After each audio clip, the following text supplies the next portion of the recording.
Depuis la création du monde jusqu'à nos jours, nous sommes confrontés par toute forme de souffrance. Toute forme de souffrance. Et des fois même, je me rappelle la parole de Lémec à l'âge de 777 ans. Il disait qui nous délivrera de cette terre que l'Éternel maudite. Là pour nous montrer en fait le degré de souffrance. Beaucoup de personnes dorment la nuit. Pendant que tu dors simplement ta nuit, il y a beaucoup de choses qui se passent. Il y a des sorciers qui viennent dans la nuit, te donnent des nourritures. Non seulement te donnent les nourritures, mais aussi on te fait des couches de nuit, on te poursuit dans la nuit. Et lorsque tu te réveilles le matin, tu cherches un peu à avoir un répit. Nous nous retrouvons de fois à toute forme de problème. Parfois, nous habitons dans une maison où la belle-mère est catastrophique, est problématique. Parfois, nous habitons dans une maison où il y a tellement de formes de problèmes. Et de fois même, tu te retrouves, de fois même dans une maison où, par exemple, c'est ta mère même qui veut ta mort, ta mère même qui veut te chercher les problèmes. Et tu te retrouves en train de fois même partir à l'école. De fois, on se retrouve en train d'aller à l'école et arriver à l'école même, on étudie, il n'y a pas de solution. Tu passes de part et d'autre, tu étudies, mais en fait, il n'y a pas de solution. Tu ne fais qu'échouer, tu ne fais qu'échouer, tu ne fais qu'échouer. Tu peux être même travailleur, tu peux même être diplômé, mais tu vis dans un pays où tu déposes tes dossiers de part et d'autre, tu ne retrouves pas de travail. Tu pars ici, on te chasse. Tu pars ici, on ne t'appelle pas. Tu pars ici, on ne t'appelle pas. Je te pose beaucoup de questions. Tu as l'âge qui avance, tu ne trouves pas un mari. L'âge avant ne fait que venir, tu ne trouves pas de mari, pas de mari, pas de mari. La maman te met la pression, les familles te mettent la pression. Tout le monde ne fait que te mettre la pression. Et toi, tu es là de fois, tellement la pression qu'on te met te fait épouser un homme que tu ne connais, que tu ne trouves même pas tellement d'estime. Et à cause de cela, tu te retrouves en train de souffrir toute ta vie. Combien de personnes ont épousé des femmes qui n'étaient pas censées épouser et qui passent toute leur vie en train de souffrir? Combien de personnes vivent dans un pays où tu demandes le travail de part et d'autre, mais tu n'arrives pas à avoir du travail? Et quand même tu veux te reposer à toute forme de calomnie qu'on peut sortir sur toi. Il y a la médisance, la calomnie, le commérage qu'on ne fait que raconter. C'est ton nom de part et d'autre, de part et d'autre, de part et d'autre. Et quand même tu veux un peu te reposer, il y a des mamans que ta mère en fait, on t'annonce une nouvelle que ton père ne fait que mourir, que ton père ne fait que être tombé malade. On va te dire que ta maman est morte, ton père est mort, tes frères, tes soeurs sont morts. Tu te retrouves dans toute forme de problème, dans toute forme de calomnie. De fois, tu te poses la question, Seigneur, pourquoi même les autres réussissent et que moi je dois échouer? Pourquoi les choses des autres passent une fois rapidement ma part? Je dois toujours passer par la difficulté, passer par travailler dur, t'arracher pour pouvoir avoir un petit pain. Pourquoi les autres sont si faciles, ma part est difficile? Et de fois, on va jusqu'à donner des paroles, de fois blessantes, insensées à Dieu. On dit des paroles à Dieu qui, Seigneur, c'est comme si tu ne m'aimes pas. C'est comme si tu aimes l'autre ici plus que moi. C'est comme si tu as pris cette fille même plus que moi. C'est comme s'il y a les chouchous de Dieu, les aimés de Dieu. Et pourquoi moi, ma vie est comme ça et la vie des autres sont comme ça? Pourquoi dois je tant souffrir comme ça pour avoir des moindres choses? Des fois, on dit une chose que Dieu n'existe même pas. Que Dieu n'existe même pas. Des fois, ces personnes se retrouvent en train de maudire Dieu, disant Dieu n'existe pas. C'est pour ça que tout ça, ces choses se passent. Parce que si Dieu existait, je n'allais pas souffrir autant. Je n'allais pas vivre une vie aussi misérable que je le vis actuellement. Des fois, on va à cette parole-là, d'autres vont même jusqu'à maudire Dieu. À maudire Dieu. J'aimerais aujourd'hui te dire ceci. Aujourd'hui, on va expliquer, on va essayer de voir pourquoi on subit ces souffrances. Pourquoi depuis la création du monde, il y a autant ces souffrances-là. Pourquoi maintenant tu n'arrives plus à maudire Dieu. Mais que malgré toutes les souffrances que tu traverses, tu puisses porter des regards admiratifs à l'égard de l'être aussi sublime qu'est Dieu. Tu puisses passer des regards les plus admiratifs à l'égard de l'être le plus splendide. Et que malgré tes souffrances, tu ne continues qu'à l'adorer. Malgré tes difficultés, tu ne continues qu'à le célébrer. Malgré tout ce que tu vis, tu continues toujours à lever un regard admiratif, un regard amoureux à l'égard de Dieu. Tu préfères souffrir que de perdre Dieu. Aujourd'hui, on va voir comment nous devons aimer Dieu pour tout ce que nous vivons, pour les situations qui sont bonnes, comme les situations qui sont mauvaises. C'est la démarche que nous allons à mettre aujourd'hui. Si tu es nouveau sur la scène, n'hésite pas à t'abonner, à cliquer sur la cloche de notification, à commenter, à dire ce que tu as retenu, à dire ce qui s'est passé, à dire un témoignage aussi que tu as pu recevoir à travers cette offrande. Ceci permettra en fait pour nous de nous encourager, de pouvoir aussi que nous puissions élever Dieu, admirer Dieu, porter des regards admiratifs vis-à-vis de Dieu, de manière à ce que nous puissions encore plus le contempler, lui dire merci pour tout ce qui se passe. Et maintenant, on va commencer par l'un des premiers points. Le premier point que nous allons marquer, en fait, le titre, en fait, c'est pourquoi tant de souffrance dans le monde? Si Dieu existe, pourquoi pourquoi tant de souffrance? Parce que si nous savons que Dieu est un Dieu amour, beaucoup de personnes peuvent dire, ah, si Dieu est tellement amour, ne pas nous voir souffrir. Mais comment Dieu qui est tellement amour, qu'on dit qu'il est amour, nous voit souffrir, nous voit vivre ces choses-là, mais il ne dit rien? Pourquoi il nous voit souffrir autant? Pourquoi il nous voit pleurer autant, mais il ne fait rien? On va comprendre en fait ce qui se passe du côté de Dieu maintenant. On va comprendre aussi pourquoi ce qui se passe. Et j'aimerais en fait que nous puissions lire la Bible du côté de Ecclésiaste 39, versets 23 à 24. Ecclésiaste 39, versets 23 à 24. La Bible est ceci. Je lis Ecclésiaste 39, versets 23 à 24. Et les nations sauront que c'est à cause de ces iniquités que la maison d'Israël a été conduite en captivité, à cause de ses infidélités envers moi. Aussi je leur ai caché ma face, je les ai livrés entre les mains de leurs ennemis, afin qu'ils périssent tous par l'épée. Dieu a fait grâce que nous puissions lire cette parole, que nous puissions écouter cette parole. Ici, nous nous rendons compte en fait que Dieu parle en fait de... Le peuple d'Israël avait péché et Dieu leur montre en fait que c'est à cause d'eux-mêmes, c'est à cause de leur péché que Dieu les a livrés au péché, que Dieu les a livrés à toute forme de souffrance. Le premier point que Dieu me fait grâce de vouloir mentionner, c'est pourquoi nous souffrons dans le monde, c'est en fait ici. Car c'est pas Dieu en fait qui occasionne la souffrance dans le monde, mais c'est nous-mêmes à cause de notre mauvais cœur, à cause de notre dureté qui occasionnons la souffrance dans le monde.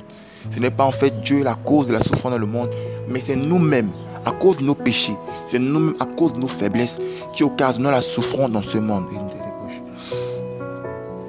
Qui occasionnons la souffrance dans ce monde. Le premier point que Dieu me fait grâce de vouloir mentionner en fait, c'est...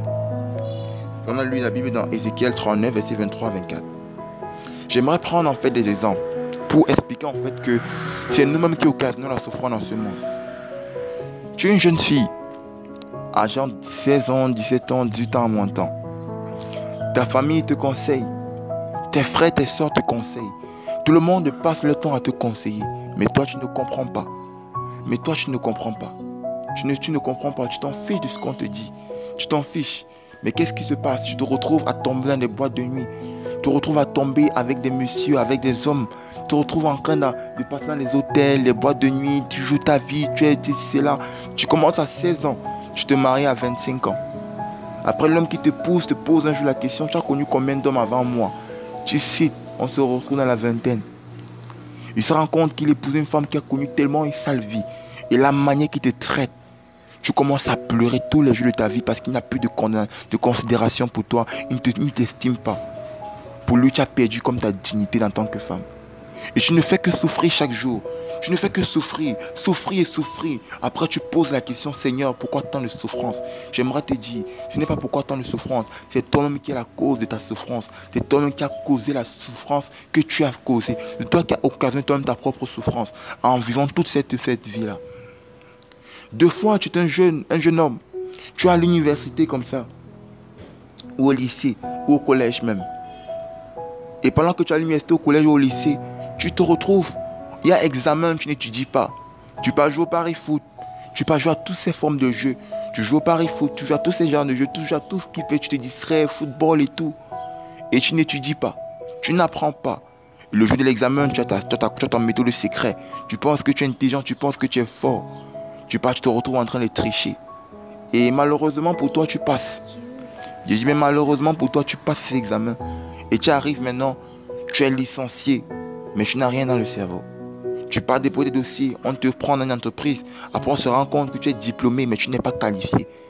Après, on te licencie. Tu commences à partir en fait de boulot en boulot, d'entreprise en entreprise, de métier en métier. Et tu commences à te poser la question, hé Seigneur, pourquoi tant de souffrance? J'aimerais te dire, ce n'est pas pourquoi tant de souffrance. C'est toi-même qui occasionne ta propre souffrance. C'est toi-même qui est la cause de ta souffrance. C'est à cause de toi-même que tu souffres. C'est à cause de ta vie toi-même que tu commences à souffrir ainsi. C'est à cause de tout ce que tu as fait que tu es en train de couper. Toi-même tu es en train de souffrir. C'est toi-même qui est la cause de ta souffrance. C'est toi-même qui est la cause de ta souffrance.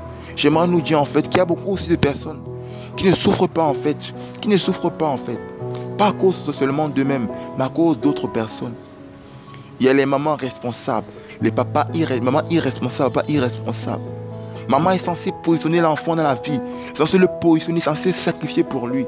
Mais l'enfant, à son jeune âge, il n'a même pas encore terminé ses études, mais tu l'envoies en train de vendre. Tu l'envoies en train de faire les petits boulots. Il n'a même pas le CEP, ni le froid, ni le ni le bac, mais surtout en train de faire les petits boulots de part et d'autre. Et qu'est-ce qui engendre? Ça engendre que dans ta vieillesse, l'enfant, elle n'a pas des moyens de pouvoir suffisamment prendre soin de toi. Tu commences à pleurer, pleurer, pleurer. Tu dis pourquoi tant de malchance, pourquoi tant de malédictions? Tu as ton enfant, tu te vois tant de malchance, pourquoi tant de malédictions? Il y a même des mamans par exemple. Pourquoi tant de malchance, pourquoi tant de malédictions? Il y a des chefs d'entreprise, des directeurs, des ministres, des dirigeants que Dieu a placés devant nous. Mais qu'est-ce qui se passe? Ces personnes-là qui étaient censées alléger la tâche de la population, placer là pour aider la population, pour se battre pour les intérêts de la population.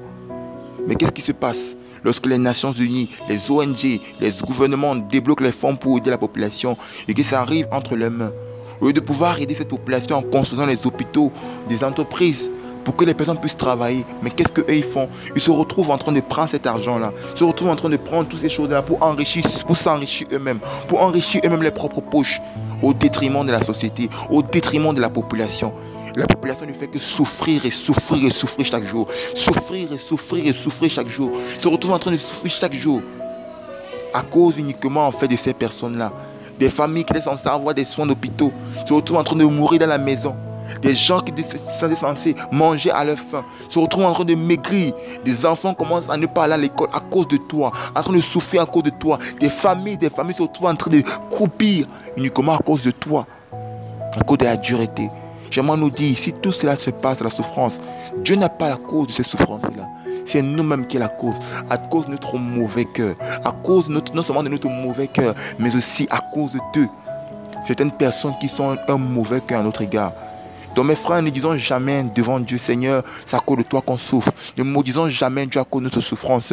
Mais il faut comprendre deux fois que c'est à cause de nous qui nous souffrons. Et c'est aussi à cause de certaines personnes qui ont le cœur dur. Mais j'aimerais te dire ceci. Si à cause des faiblesses que tu as, à cause par exemple de ton impudicité que tu as commis, tu as pu avoir le sida. À cause par exemple de ton péché mauvais que tu as pu avoir. Tu as pu tomber, à cause de ton mauvais mauvais, tu as commis un avortement, à cause de ça, tu ne peux plus avoir d'enfant. J'aimerais te dire ceci. La Bible appelle le Christ le réparateur des brèches. Il est capable de réparer toute forme de brèche qui ont été brisées, toute forme de brèche qui ont été... Il est capable de réparer. Il dit qu'il remettrait les jours que la peste a dérobé. C'est-à-dire qu'il remettrait tout ce qui s'est passé. Il est capable de remettre. Il est capable de restituer ta vie, de restituer toutes choses. Même si tu as triché ta vie et que tu t'es repenti par rapport à tout ça, Christ est capable de te rendre maintenant qualifié pour te faire retrouver le travail, que tu deviens stable dans ce genre de boulot. Christ est capable. Le Christ est capable de faire ces choses. Si tu crois et que tu espères en lui et que tu commences à avoir la foi en Jésus-Christ, tu vas développer cela et tu vas croire que Dieu va manifester sa grâce dans ta vie. Et même toi, par exemple, tu vois, j'aimerais te dire qu'il y a tellement en fait de personnes. Il y a tellement en fait de personnes qui sont entourées par des mauvais dirigeants, des mauvaises personnes qui sont là tout le temps en train de chercher uniquement les intérêts. J'aimerais te dire, même s'il y a des mauvais bergers dans ce monde, il y a le véritable berger qui est le Christ, le véritable berger qui ne cherchera jamais ses propres intérêts, mais qui cherchera toujours les intérêts, tes propres intérêts, qui a montré son amour pour toi, qui est parti à la croix et qui est mort pour toi pour que tu puisses avoir la vie. Il s'appelle le bon berger. Il s'appelle le bon berger. Il s'appelle le bon berger Jésus-Christ. Il ne t'abandonnera jamais. Il sera avec toi. Il te fera mourir pour que tu puisses avoir la vie. Bon, comme troisième point que Dieu me fait grâce de vouloir mentionner, qui justifie pourquoi en fait Dieu permet que nous souffrons. Le troisième point en fait c'est la souffrance est le lieu que Dieu utilise pour nous former et nous sanctifier. La souffrance est le lieu que Dieu nous utilise pour nous former, nous sanctifier afin que nous devenons comme lui. Je vais prendre la Bible dans Romains chapitre 5. Romains chapitre 5, versets 1 à 3. Verset 3 à 4, pardon. Romains chapitre 5, verset 3 à 4, qui est ici. Bien plus, nous nous glorifions même des afflictions, sachant que l'affliction produit la persévérance, la victoire dans l'épreuve, et cette victoire, l'espérance. Ok. Le troisième point que Dieu me fait grâce de vouloir mentionner, en fait, c'est quoi? La souffrance est le lieu que Dieu utilise pour nous former à être comme lui, à être saint. J'aimerais prendre l'exemple. Qui parmi beaucoup d'entre nous ont reçu en fait tellement de choses dans les moments difficiles? Dieu, il y a des enseignements, on dit souvent en fait que il y a des enseignements en fait que tu ne peux recevoir que à travers la douleur, qu'à travers les épreuves. La Bible dit ceci, que sans la sanctification, personne ne verra Dieu. Et Dieu lui-même, il sait que sans la sanctification, personne ne le verra. Personne parmi nous ne pourra voir Dieu si on ne se sanctifie pas. Mais maintenant, qu'est-ce qui se passe? Maintenant, qu'est-ce qui se passe dans nos cœurs? Ce qui se passe, c'est quoi? C'est que Dieu sait que si on ne se sanctifie pas, on ne va pas voir sa gloire. Alors, il doit nous sanctifier. Il doit nous pousser à nous sanctifier, à être à son image. Et qu'est-ce qu'il a utilisé pour nous faire nous sanctifier? C'est les souffrances. Je vais prendre l'exemple d'une personne que je connaissais très bien. Il a quitté son pays pour aller dans notre pays.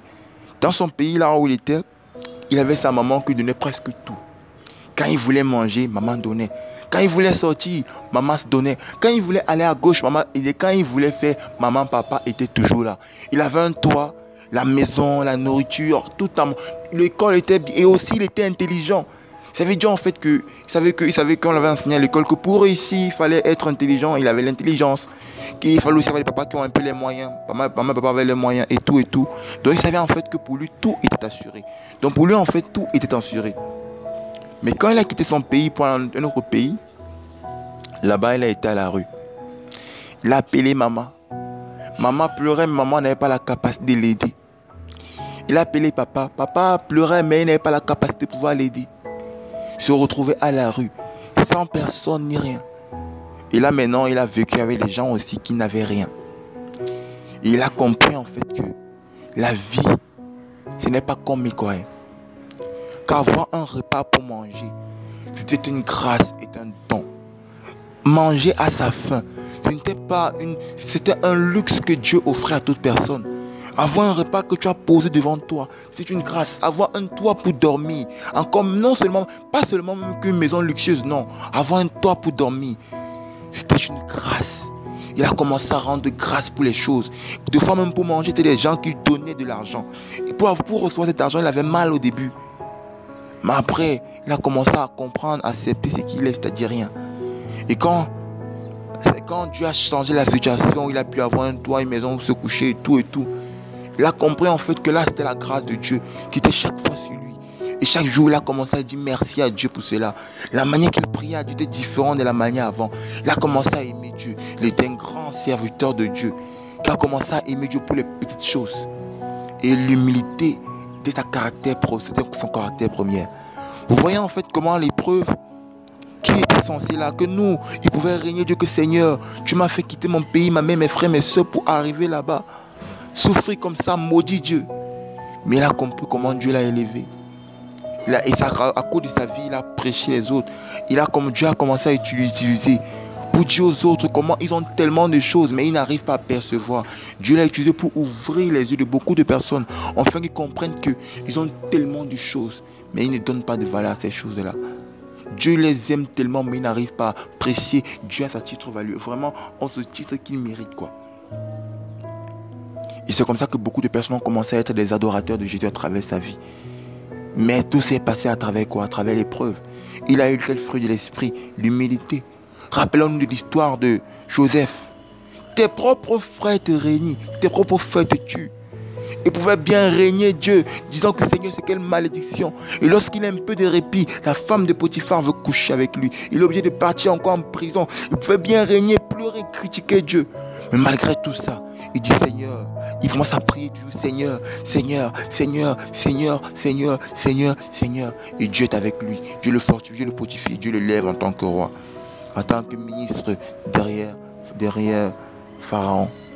J'aimerais te dire, mon frère, l'épreuve que tu passes, c'est l'épreuve à laquelle Dieu te met pour briser tes lits, pour briser en fait tes défauts, briser tes péchés, briser tes faiblesses, briser tout ce que tu ressens, briser tout ce que tu as de mauvais. Parce que beaucoup de chrétiens parmi nous, on a tellement de défauts que si Dieu ne brise pas ça, On va là en enfer, mes frères, il faut qu'on se dise la vérité.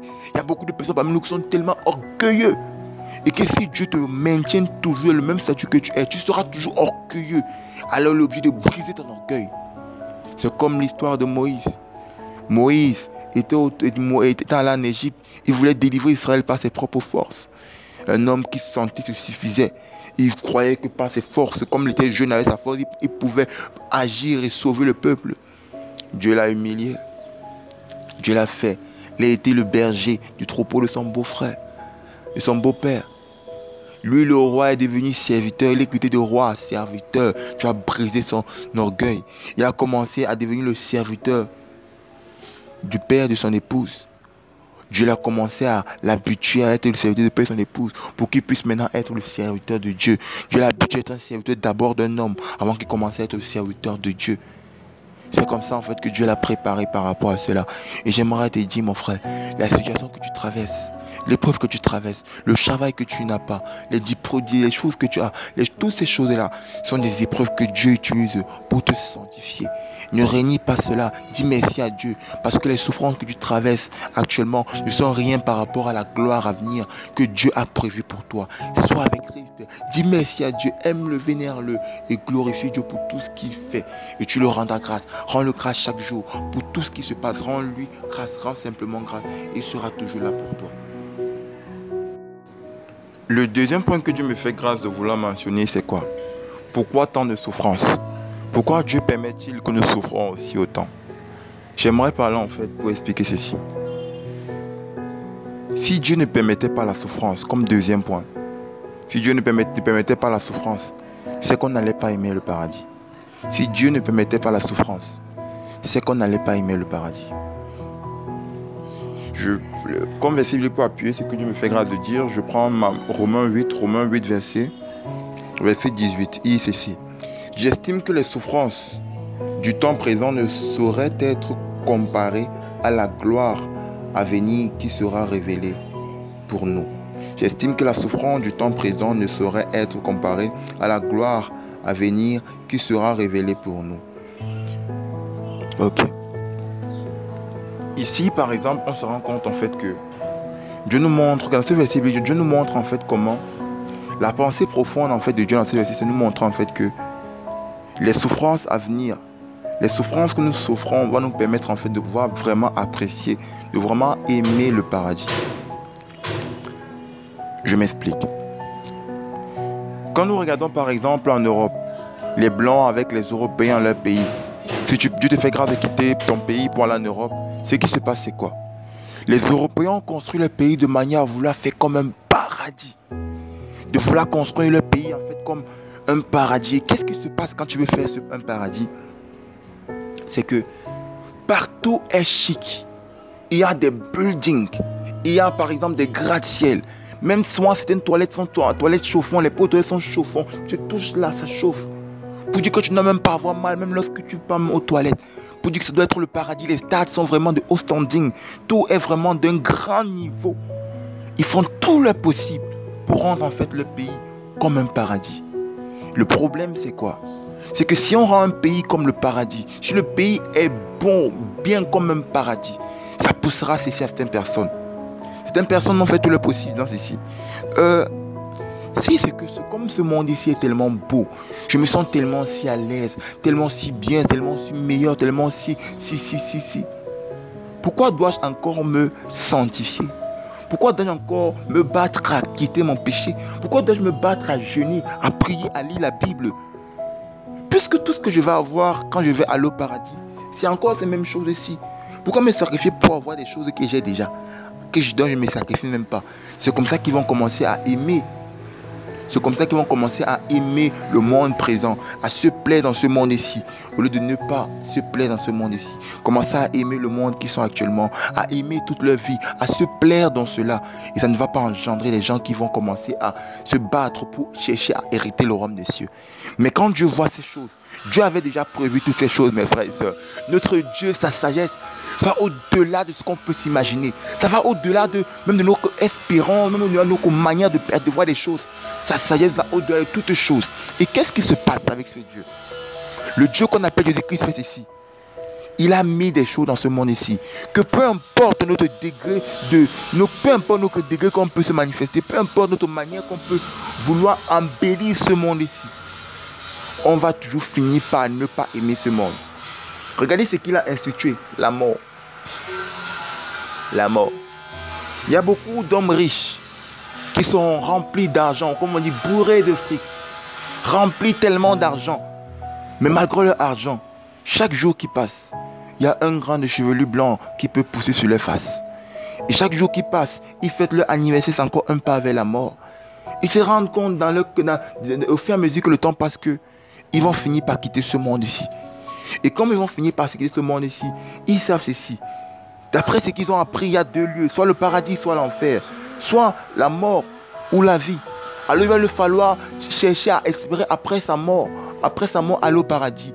Alors malgré sa richesse, malgré son or, malgré tout ce qu'il pourra avoir, il va chercher maintenant à espérer au paradis. Il va chercher maintenant à espérer le royaume des cieux, malgré toutes ces choses-là.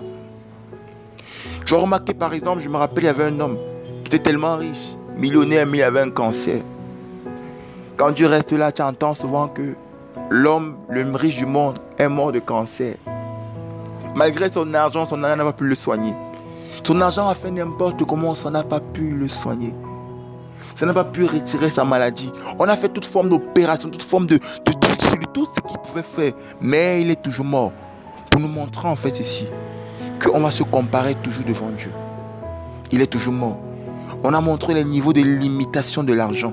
Les niveaux de limitation. Et quand tu restes deux fois nous restons souvent. Malgré que tu as l'argent, tu vois ta mère qui est à côté de toi. Et qui commence chaque fois que le temps passe. Tu vois comment elle commence à prendre de l'âge. Maman qui était forte commence à un moment à devenir faible. Des maladies de temps et d'autres, des maladies de part et d'autre. Et tu te prépares ton corps. Tu sais qu'un jour, maman va partir. Et le jour qu'elle va partir, tu commences à avoir mal. Tu commences à pleurer. Parce que la douleur fait tellement mal. Et malgré tout ce que tu peux avoir, tu peux rester encore de fois et d'autres. Tu restes ta vie comme ça, tu vois ton fils meurt.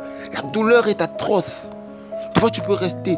Ton argent que tu as, tout s'en va. Tu peux pleurer. Tu commences à dire, Seigneur, quel est ce monde de souffrance? Malgré la beauté des lieux, malgré toutes ces choses-là, tu sens en fait qu'il y a des choses que ce monde ne pourra jamais t'apporter.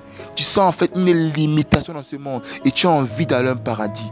Il y a beaucoup de personnes qui, je me rappelle, il y avait un homme qui était presque, je me rappelle, c'était l'homme le plus intelligent de son temps. Il était paralysé. Mais malgré sa paralysie, il n'a pas pu se soigner, délivrer ses pieds en fait de sa paralysie. Malgré son intelligence, il n'a pas pu se délivrer lui-même. Il n'a pas pu se soigner. Il avait toujours comme une impureté, une imperfection, une insuffisance corporelle. Mais quand il lit la Bible, il voit dans la Bible de ce que la Bible explique dans l'Apocalypse. On dit que dans ce jour-là, il n'y aura plus d'handicapés. Il n'y aura ni de jeunes, ni de toutes ces choses, ni de jeunes, ni de vieillards. Il commence à se réjouir, à fêter, à dire que non, dans celui-là au moins, mes pieds seront là. Il n'y aura plus la grand-mère qui chaque jour souffre de rhumatisme, qui pleure dans sa chambre de maladie. Quand elle lit la Bible, elle voit ce lieu, un lieu où il n'y aura plus toutes ces choses-là. Un lieu où il n'y aura plus ces douleurs qu'elle ressent chaque jour au passage. Un lieu où il n'y aura plus toutes ces choses qu'elle puisse vivre. Il n'y aura plus toutes ces choses. Elle commence à se réjouir, elle commence à aspirer au paradis. Tous les malades, tous ceux qui souffrent, tous ceux qui ont toute forme de problème, voyez qu'à ce jour-là, la mort va disparaître. Tous ces problèmes que les gens vont finir, il n'y aura plus ça. Il y aura maintenant la paix. Et malgré chacun souffre, dit qu'un jour ça finira, un jour ça finira, un jour ça finira. Et chacun commence à se sanctifier davantage pour entrer dans ce lieu-là, sanctifier davantage pour entrer dans ce lieu. J'aimerais te dire que Dieu permet la souffrance de foi pour que nous puissions espérer au paradis, espérer à ce lieu glorieux qu'est le ciel. Comme quatrième point que Dieu me fait grâce de vouloir parler, en fait, c'est ceci. La souffrance est le lieu. La souffrance est notre sacrifice qu'on offre à Dieu pour l'adorer. La souffrance est notre sacrifice qu'on offre à Dieu pour l'adorer. Bon, pour le verset que Dieu me fait grâce d'étudier pour appuyer ce que Dieu me fait grâce de dire, c'est Romains chapitre 12, verset 1. Verset 1. Romains chapitre 12, verset 1 qui dit ceci. Je vous exhorte donc, frères, par la compassion de Dieu, à offrir vos corps comme un sacrifice vivant, saint, agréable à Dieu, ce qui sera votre part un culte raisonnable. Ce qui sera à votre part un culte raisonnable. Dans l'Ancien Testament, qu'est-ce qui se passait? Il y avait les souverains sacrificateurs. Pour offrir le culte à Dieu, pour faire des cultes à Dieu, qu'est-ce qui se passe? On apportait des sacrifices. Les sacrifices, ça pouvait être quoi? Des animaux, des veaux et tout ce qui pouvait, les animaux, les veaux et toutes ces choses-là. Mais maintenant, Dieu maintenant est venu. À cause de l'œuvre de la croix, il nous a fait, ce sont les sacrifices, les souverains sacrificateurs qui offraient toutes ces choses-là. Dieu maintenant nous a rendu maintenant souverains sacrificateurs. Et comme il nous a rendu souverains sacrificateurs, là, c'est dans Apocalypse 1, de verset 1 à 6, il nous a rendu souverains sacrificateurs. Maintenant, quand il nous a rendu souverains sacrificateurs, qu'est-ce qui se passe? Maintenant, nous aussi, nous devons apporter des sacrifices. Mais les sacrifices que nous devons apporter ne sont plus en fait des anciens sacrifices qu'on avait au temps avant. Mais c'est véritablement les vrais sacrifices. Quels sont ces sacrifices? De nos jours, les sacrifices que nous avons, c'est le sacrifice de louange, l'adoration, c'est le sacrifice que nous apportons pour faire notre culte à l'Éternel. Nous avons nos biens, tu dois adorer Dieu en payant ta dîme, tes offrandes et tout ça. Mais aussi, on a notre corps qui est notre sanctification. Mes frères et sœurs, c'est ça, mes frères et sœurs. J'aimerais prendre un cas. Dans l'Ancien Testament, il y avait beaucoup de personnes qui offraient des veaux, des animaux et toutes ces choses-là n'étaient pas fait véritablement ce qu'ils avaient le plus précieux dans leur cœur. Ce n'était pas en fait des choses qu'ils aimaient véritablement. Ils donnaient ça à Dieu, ça n'avait pas de valeur. Mais nous connaissons en fait ici que les choses que nous avons de valeur, généralement ne sont pas en fait, ce que nous ne sommes pas en fait des choses extérieures de nous.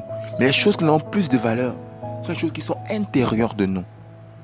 Mes frères, mes sœurs, j'aimerais dire ceci. Beaucoup de personnes, lorsqu'on donne notre vie à Christ, on aimerait ceci.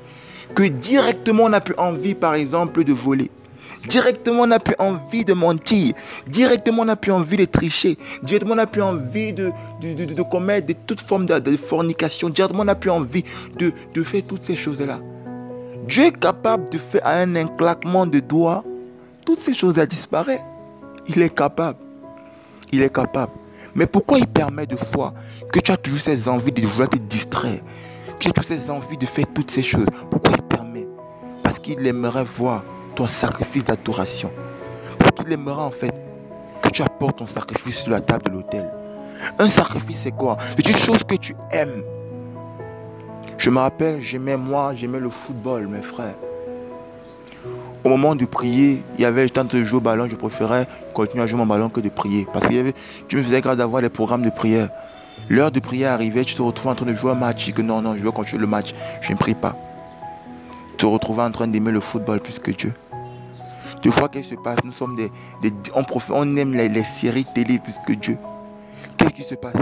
Des fois, on aime même des boîtes de nuit, des hommes, des relations, des péchés plus que Dieu. Mais qu'est-ce que Dieu fait? Dieu aimerait que nous puissions nous placer comme ça. Et que malgré tout ce qu'on aime, malgré nos péchés qu'on aime, malgré tout ce que Seigneur, comme tu vois là, j'aime ce péché. Ce péché, quand je fais ça me fait plaisir. Mais à cause de ton nom, Seigneur, je me sépare de ça. Je dépose, Seigneur, sur la table de l'autel. Je me sépare à cause de toi, je ne commettrai plus jamais cela.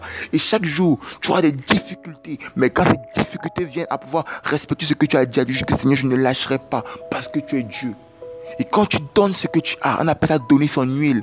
Quand tu donnes tes difficultés-là à Dieu, ça prouve que tu aimes Dieu. Ça prouve que tu accordes ton sacrifice. C'est ça le véritable sacrifice. Beaucoup de filles, il y a beaucoup de personnes par exemple parmi nous, Dieu va les interdire de porter des maquilles, de se maquiller. Pourquoi? Parce que Dieu sait que tu as accroché à ça. Il dit donne-moi ton maquillage. Donne-moi ton maquillage pour voir à quel point tu l'aimes. Beaucoup de personnes aiment le football comme moi j'aimais le football. Dieu m'a dit donne-moi ton ballon. Tu es obligé de dire je ne jouerai plus au football. Pas que ça doit être une doctrine, non. Mais parce que Dieu aime, parce que Dieu, tu donnes ce que tu as le plus précieux à Dieu. Et Dieu peut faire grâce. Il y a beaucoup de choses comme ça. Tu accrois à la télé, tu ne regardes plus la télé. C'est fini avec la télé. Pas que fini pour un temps. Dieu est capable de dire que fini pour toute ta vie avec la télé. Les informations, il va te transmettre à travers d'autres personnes. Ça sera difficile. Je me rappelle quand Dieu me disait, ce serait difficile. Mais tu te rends compte que tu dois faire ça, suivre ça. pour respecter Dieu. Malgré que c'est difficile, tu dis Seigneur, je t'aime, je le fais. Car te prends, tu vas pleurer dans ta chambre. Ça montre à quel point tu aimes Dieu. Tu aimes Dieu au-delà de toutes ces choses. Tu aimes Dieu. Et malgré que tu souffres, cette souffrance-là, c'est la véritable souffrance. C'est le fruit de l'adoration que tu portes à Dieu. Lorsque même tu te retrouves en train de souffrir comme ça, et tu dis Seigneur, même si ma chair dit que ça me fait mal, mon âme reconnaît que c'est le sourire qui sort. Mon plaisir, c'est de t'aimer. Mon plaisir, c'est de donner ce que j'ai le plus cher. Lorsque tu jeûnes et que malgré dans le jeûne, tu as envie de lâcher, tu dis que je ne lâche pas, je tiens jusqu'au bout. Là, c'est l'adoration, ton culte que tu offres à Dieu. Rappelez-vous, qu'est-ce qui s'est passé avec Moïse, avec Abraham et son fils à Morija? À Morija, c'est qu'il voulait adorer Dieu. Et quand il voulait adorer, qu'est-ce qui s'est passé? Il a pris son fils Isaac. Isaac était qui pour lui? Isaac était tout ce que sa vie avait, ce qu'il avait le plus cher, il a donné à Dieu. J'aimerais te dire, qu'est-ce que tu as de plus cher? Tes études, ta vie. Et ça va te faire mal. Mais tu dois te séparer. Dieu peut te dire, tu ne toucheras plus ton téléphone pendant 1 mois. Les 1 mois là seront les 1 mois les plus longs de ta vie. Dieu peut te dire que tu ne toucheras plus des choses pendant 4 ans. Tes 4 ans là seront les 4 ans les plus longs de ta vie. Et j'aimerais te dire, et si Dieu fait ça, c'est pour ton bien, c'est pour ton bien, c'est pour ton bien.